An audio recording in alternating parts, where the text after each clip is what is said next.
জয় বাংলা। দর্শক, আমাদের চলচ্চিত্র জগতের মিশু সওদাগর আবারও সিদ্ধান্ত নিয়েছেন শেখ হাসিনাকে দেশে ফিরিয়ে আনবে এবং ক্ষমতায় বসাবে।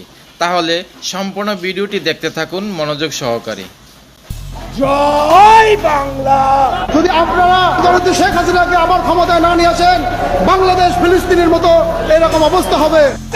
শেখ হাসিনার দেশে আনবো আনবো আনবো আনবো আনবো।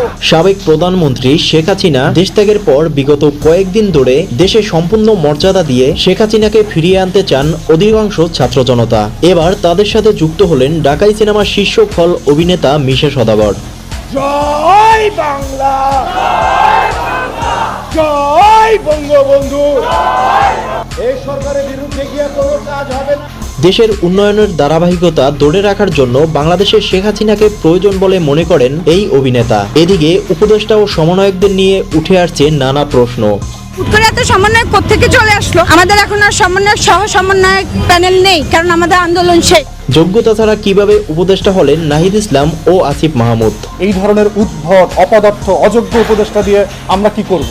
এই ধরনের উপদেষ্টারাই তো অন্তর্বর্তীকালীন সরকারকে ডুবাই দিবে। এবং এছাড়াও সমন্বয়ক হাসানাত আব্দুল্লাহ ও শারজিস আলম কোথায় পেল এত টাকা? কিভাবে কোটি টাকার গাড়িতে চলে? বর্তমানে লাখ লাখ টাকা খরচ করে দেশ সফরে যাচ্ছে। এ নিয়ে নানা প্রশ্ন সাধারণ জনগণের। প্রিয় দর্শক, এই বিষয়গুলো আপনি কিরকম দেখছেন জানিয়ে দিন কমেন্ট বক্সে।